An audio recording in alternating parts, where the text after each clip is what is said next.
Hi guys, mayong adlaw sa tanan. I'm still at work. And kakatapos lang actually ng aking shift and ngayon pa ako kakain ng lunch. Morning shift ako today.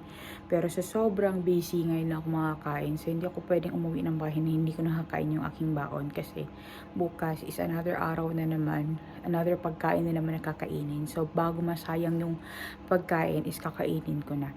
So yung baon ko today is nanggaling doon sa Havi Kiruwaka na binili namin kahapon. So, merong 2 packets nun. I don't know kung kinain ni Nico yung isa sa bahay. But for sure, kung hindi niya yun kinain, yun pa rin yung babaunin ko tomorrow para hindi talaga siya masayang. So, ito yung baon ko guys. Ito yun ang galing doon sa Havikiro Waka. And, ang gagawin dito is papainit lang naman siya sa microwave. Sobrang busy talaga ng aking shift ngayon kasi maraming complications yung akong patient guys. Ganito talaga sa hospital kapag nasa specialized nursing care ka, marami kang gagawin kaya hindi ka mapuboard. Pero yun nga kapag busy, maano din yung pagkain mo. But it's okay kasi nag-break ako kanina ng 10 o'clock. So in the middle meron pa rin akong break kaya di na rin ako lunch agad-agad kasi nga sa sobrang daming gawain and inasikaso ko muna talaga yung pasyente ko kasi may mga patient ako na mayroong mga psychological or mga mental na problema. So inuna ko yun para natapos lahat-lahat talaga and kapag nasa specialized nursing care ka talaga marami kang isusulat points by points sa lahat ng mga bagay-bagay. And dapat specific ka kasi nga yung next nurse, mabasahin nila yung report mo. Dito kasi hindi kami gumagawa masyado ng sulisesti na raporte or yung verbal na report. Usually ang binibigay is yung yung usually dito ang nurse talaga is ang nagbabasa ng mga reports. And yun nga, independent talaga siya. So, kung meron lang ang unclear, saka ka magtatanong. Pero usually, nagbabasa talaga kami doon sa mga reports na ginagawa ng mga nurses galing sa previous shift. So, yun na nga. Uuwi na ako ng bahay, guys. And kanina, pag alis ko ng bahay, sobrang dilim. Ngayon, madilim na naman ulit.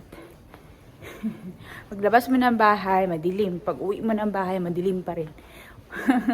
Walang katapusan talaga ang dilim basta winter, pero buti na lang at medyo bright naman sa labas kasi may snow nga. Pero pag walang snow, naku, nakakasad talaga yung feeling. Pero buti na lang talaga at merong snow. Actually, okay lang sa akin na marami ang snow kaysa sa walang snow. Hindi ako nag-worry na masyadong malamig and masyadong makapalang snow sa labas. Kasi mas gusto ko siya compare sa sobrang gray ng weather and wala talagang ilaw-ilaw. So bukas na naman ulit guys, morning shift na naman ako. Hi guys, mayang gabi sa tanan. Galing lang namin ng sauna and nag-dinner kami. So si Nico, meron siyang nakitang rabbit doon sa labas, sa yard namin. But since our area is a hunting place naman nila Nico, he is still allowed to shoot rabbit kahit sa yard namin. So meron kaming food galing sa yard guys. So puntahan natin sa labas, kukunin natin yung rabbit. So yung rabbit nung last weekend, hindi pa yun nalinis ni Nico. So ito na yung pangalawang rabbit namin. Tapos bukas maghahunting din sila ni Pimo. So guys, labas tayo kasi titingnan natin yung rabbit. It was so quick. Your gun was so quiet. Jo, ese por yung Yeah. Yung rabbit na yun guys, ilang gabi na namin yan na tinitingnan sa window. Tapos lagi lang kasing tinatamad si Nico kasi workday. Ngayon lang talaga na weekend. So meron na siyang energy to shoot. Kapag weekend talaga, yun talaga yung kanyang hunting mode. So, nagpre-prepare na si Nico ng tali kasi ihahang niya yun doon sa aming tray sa labas.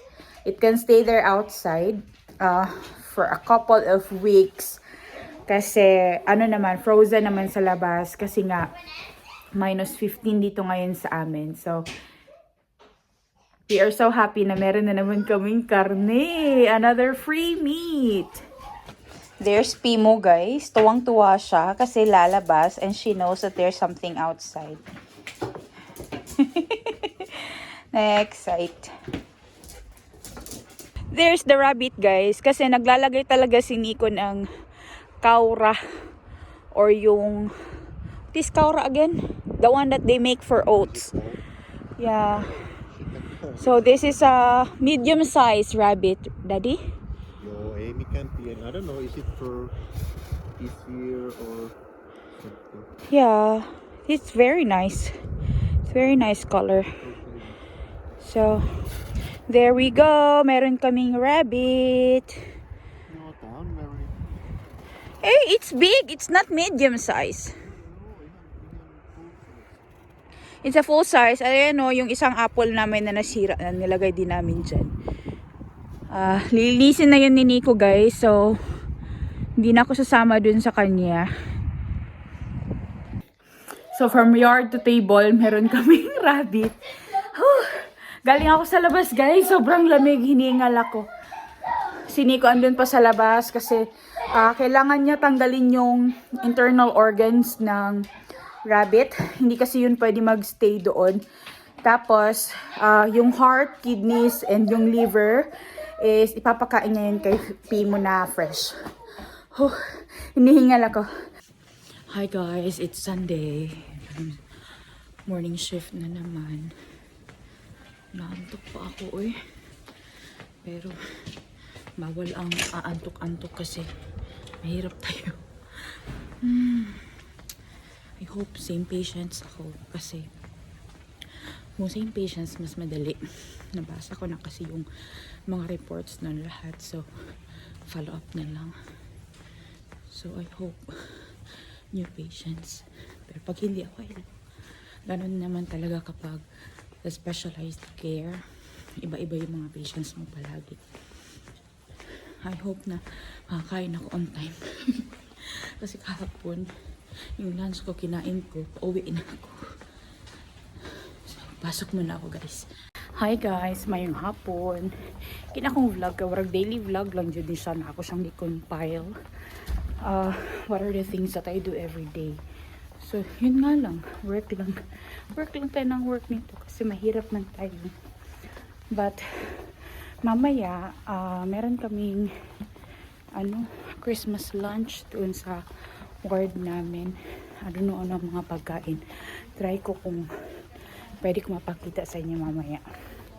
Pero bago yan, pasok muna ako tapos kukunin ko yung lists ng aking mga patient para mabasa ko na yung tawag ito, endorsements para alam ko na kung ano yung ipa-priority ko sa shift ko today. Hi guys, nag-dinner na ako. So, ito yung aking baoy. Galing siya doon sa 8 euro din na Haviti Ruwaka. So, ito na yung aking baon guys, salad. Tapos, nilagyan ko siya ng chicken na galing din doon sa Haviti Ruwaka. Sobrang sarap na aking dinner. Kain! Katapos lang ng shift ko guys. Actually 9:30 tapos na ang shift ko. Pero 10 o'clock na ako nakaalis ng hospital kasi marami pa akong sinulat. Sobrang late dumating ng isang patient ko galing ng emergency. So ngayon papunta tayo ng Prisma kasi kailangan kong bumili ng home kit test for influenza. Kasi napaparanoid ako ngayon. Baka meron din akong influenza. Or si Nico din, kaya bibili tayo sa Prisma ng Koti Testi or yung home kit test. Sana meron sila dito kasi kung wala, bukas na naman ako bibili. Pero sa ibang Prisma. Pero dito sa Hollola, sabi ni Nico meron daw. So magtatanong tayo doon sa customer service nila kung meron ba.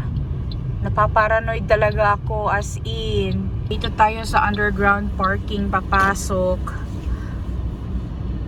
Kasi itong Prisma guys, hanggang 11 naman siya open.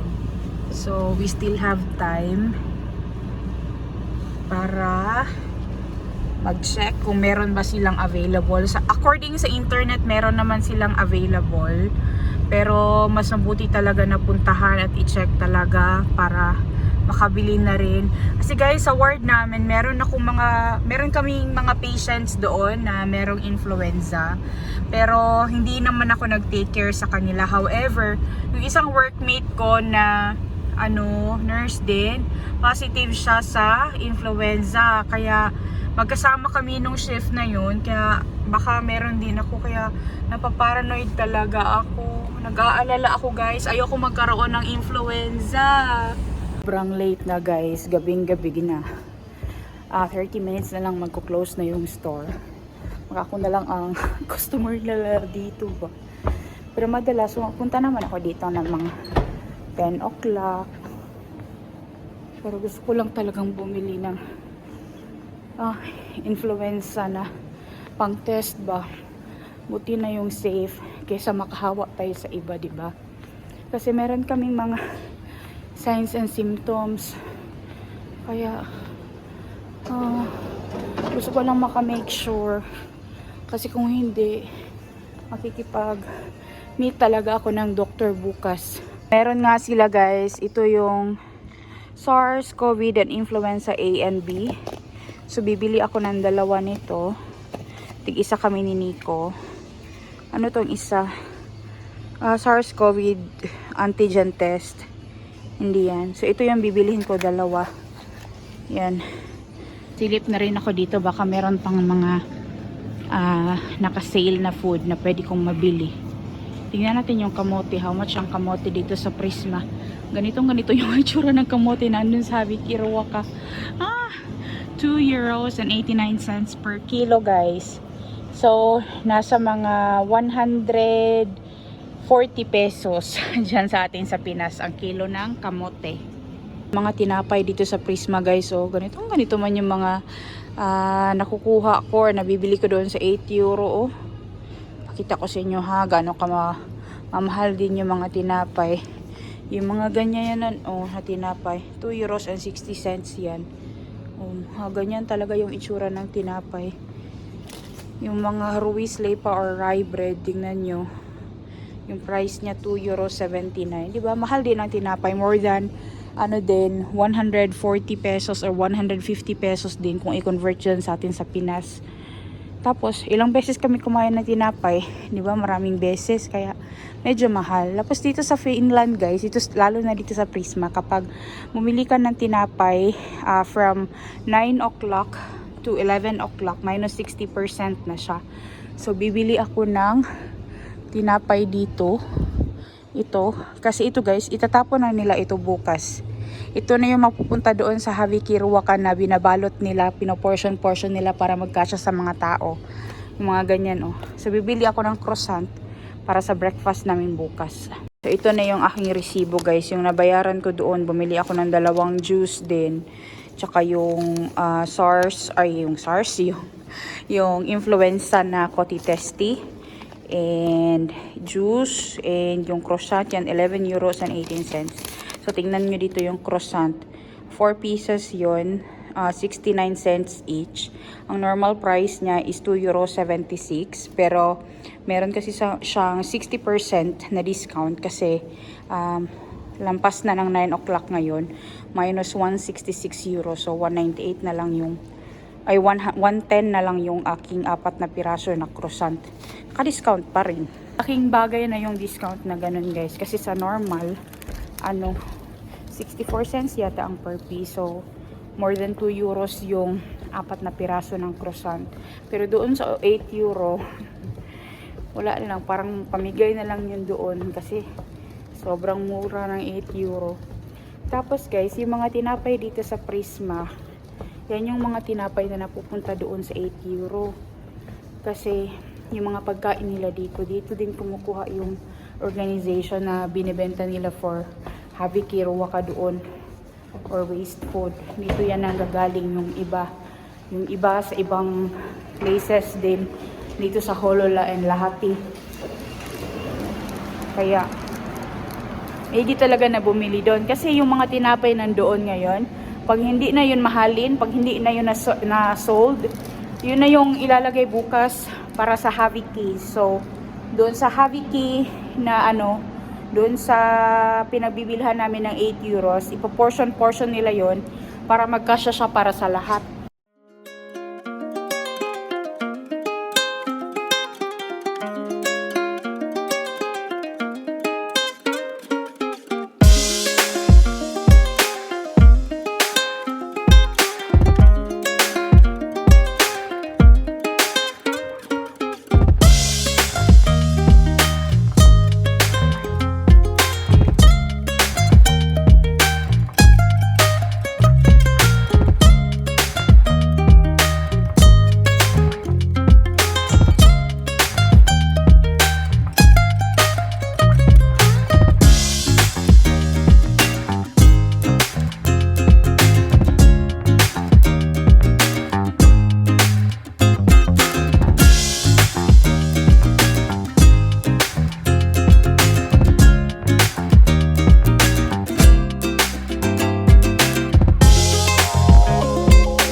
So, I will be making some food today na yung ibang ingredients is nanggaling doon sa 8 euro.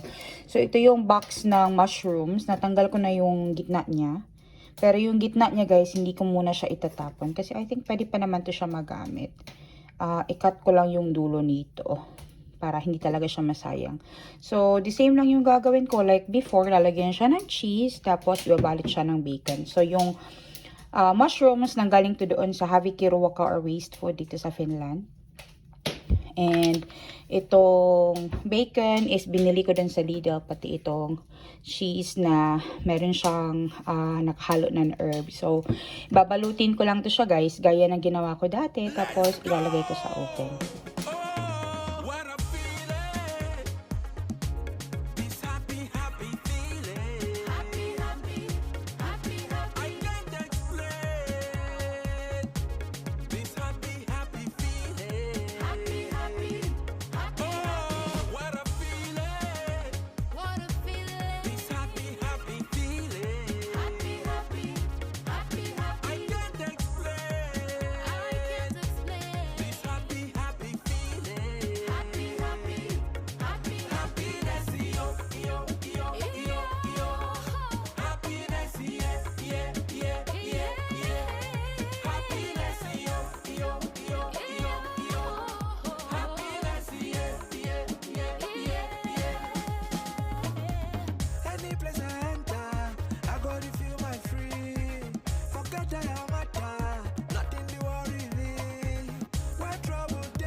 Next na gagawin ko guys is gagawa ako ng lumpiang Shanghai. I don't know how you make your own lumpiang Shanghai, but yung sa akin, I'll just make use of all the ingredients kung anong meron ako dito sa bahay. And most of them is nanggaling doon sa 8 euro na waste food or Havi Key Ruoka dito sa Finland. So yung karne nanggaling doon, itong sibuyas, galing din ito doon sa Havi Key Ruoka, yung carrots, tapos itong celery and yung dahon ng celery. Gusto ko kasi yung amoy niya guys, para siyang king chai dyan sa atin sa Philippines. I don't know kung king chai bang tawag ng celery sa atin sa Philippines o hindi. Pero gusto ko yung amoy niyan, yung aroma niya, napakasarap talaga. Lalo na kapag nasa bibig mo na. Tapos yung parsley na dahon, some of them is nag-wither na. Pero that's okay, kasi nga meron nga ring dried parsley leaves eh. Pero okay lang yan siya. kasi i-chop-chop naman yan. Tapos garlic powder, tsaka kailangan pa rin pala ng asin. Kailangan din ng asin guys, tapos yung sesame oil, and of course yung aking binder na itlog para pag nakat yung lumpiang Shanghai, hindi siya maghihiwalay-hiwalay. Tapos of course yung wrapper din. Mas gusto ko sana yung wrapper na yung sa Philippines nga guys na binibili sa palengke. Mas crunchy kasi yun compare sa ganito. I don't know bakit, pero mas gusto ko lang yung parang traditional na lumpia ng Pilipino na ginagawa natin dyan sa Pinas ba. Pero wala namang option. So ito, galing ito sa Asian store. Kaya ito na yung aking gagamitin para sa pag-wrap ng aking lumpia. So i-prepare ko lang lahat ng mga gulay. I-chop-chop lang yung lahat. Tapos ihalo dito sa karne.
So, ito na yung mushroom na wrap siya in cheese and bacon. So, guys, ito na lahat yung mga lumpia na narap ko na pala. Yan na siya. So, hindi ko na muna tululutuin ngayon kasi hindi ito mauubos agad nila Nico. Kasi sila lang dalawaan dito sa bahay. I still have my afternoon shift. So, yan na yung magiging ulam nila plus yung chicken na andun sa fridge ngayon. So, baka bukas ko na maluto itong lumpia. Tapos, papasok na ako. Kasi today pala yung aming Christmas lunch sa hospital. I don't know kung kakain ba ako doon or kakain ako dito kasi nagugutom na rin talaga ako. So, yan, 'di ba? Sobrang laking tipid namin kasi nakabili nga kami doon ng pagkain sa 8 euro and sobrang konti lang ng ingredients ang dinagdag ko para makabuo ako ng mga dishes na to. Hi guys, mayong adlaw sa tanan. It's another day, it's another working day. So papasok na ako ng trabaho. Actually, andito na ako malapit sa hospital. So paikot na ako. So dito na naman tayo. Paikot na tayo dito guys. Kasi yung hospital dyan siya papasok sa left side. So sobrang white talaga ng palibot namin dito ngayon. Kasi nga sobrang kapal ng snow dito sa countryside area. Actually, itong area na to dito guys, hindi na siya countryside kasi pa-city na ito. Malapit na to sa Lahati City. Actually, Lahati City na pala itong hospital. Tapos yung place namin, dun talaga sa countryside. Pero tingnan niyo naman dito, kahit na city, may mga puno ka talagang makikita And hindi ganun karami ang sasakyan din dito compared doon sa Usima or sa central ng sa city talaga. Dito may mga konting sasakyan din, pero kahit saan ka magpunta sa Finland, parang ganyan talagang itsura. Kahit saan meron ka talagang forest na makikita. So today, meron kaming Christmas lunch or Pikuyolo, Lonas, doon sa ward namin. Kaya hindi ako nagbaon kasi for sure maraming pagkain doon. And nagluto lang ako ng konti para sa bahay for Anika and Nico. Enough for them. Tapos bukas na ako magluluto ulit ng iba pang mga pagkain. Uy, sobrang kapal ng snow. Malubog taday. Ayan. So papasok na ako, guys. So dito sa Finland, guys, kapag winter, yung winter driving, slow lang siya kasi nga madulas yung road. And kung saan yung trucks na dinaanan ng previous cars, yun din yung dadaanan mo. Kasi yun yung hindi madulas. Tapos kapag paikot dito, dahan-dahan lang kasi danlog ka ay siya day. As in, ma-slide ka gyud. Dili ka pwede magpa-wandering nga warag F1, F4 racer. Kasi nga, sobrang dulas. And dito banda sa hospital, it's 40 kilometers per hour lang yung speed dito. So, yan na yung hospital, guys. So, dito ngayon, may bus. Hindi pa naman siya, ayan na yun. So, doon sa kabila ang aking parking. Ninyo, sobrang kapal ng snow, di ba? I hope hindi naman ganun ka-busy yung shift ko today kasi kahapon sobrang busy ko talaga, as in. Dami kong ginawa kahapon. So ito na yung hospital dito, guys, sa Päijät-Häme. This is the second biggest hospital dito sa Finland. And andoon ako sa surgery ward. Kahapon sobrang busy talaga. I hope today hindi ganun ka-busy.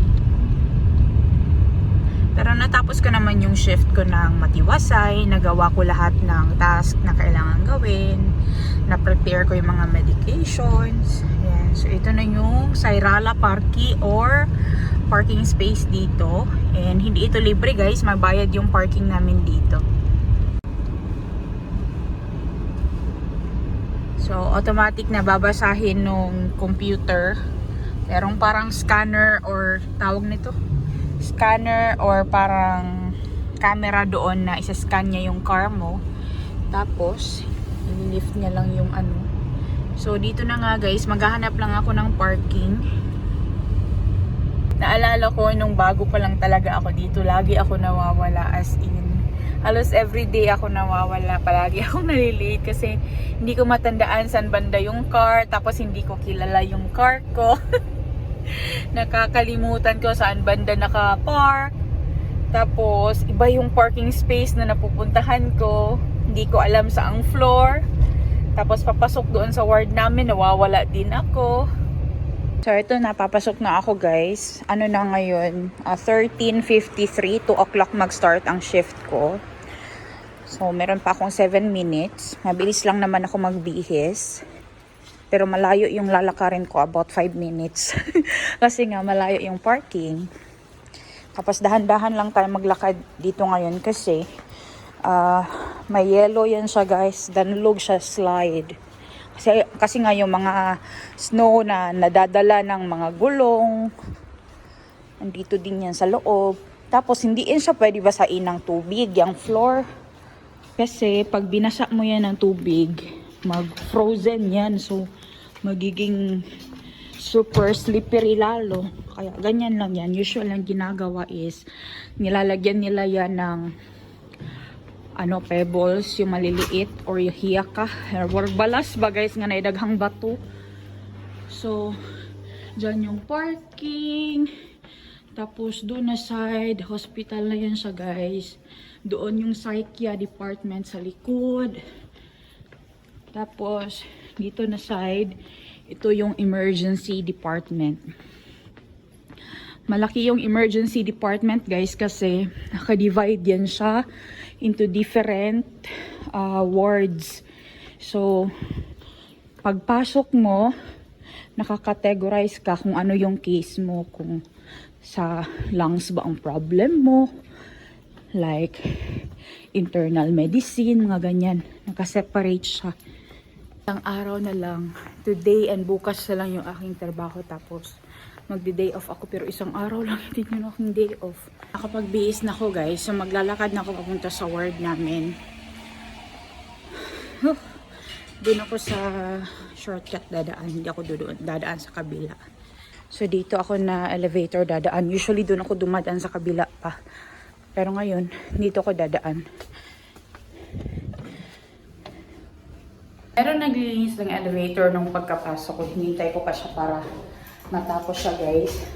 Madalas pala yung mga cleaners dito sa Finland is mga foreigners. Maraming Pilipinong cleaners dito guys, and they are one of the best cleaners talaga. Alam niyo naman tayo mga Pilipino, sobrang OC natin pagdating sa paglilinis. Dito sa hospital, wala pa akong nakitang Pinoy na cleaner.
Decision na hindi ako nagbaon kasi sobrang daming pagkain pala talaga dito sa usasto namin.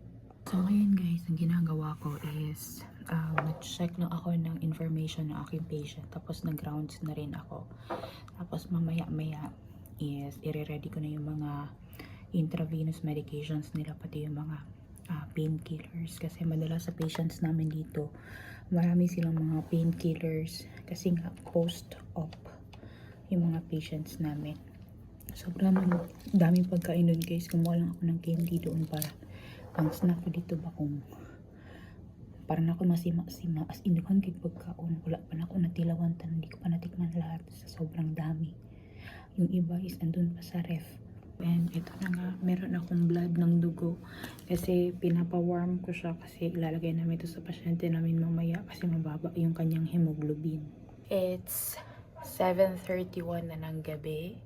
Konti na lang matatapos na yung aking shift kasi 9:30 matatapos, so 2 oras na lang guys. Pero wala na naman akong ginagawa ngayon kasi nasulat ko na lahat, so monitoring na lang. Kung tatawag yung patient ko, pupunta ako doon.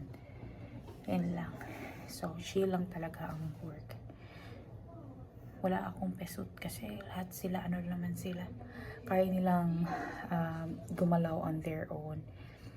Tsaka yun lang talaga, yung pain talaga yung pinaka-priority din. Everything go break it.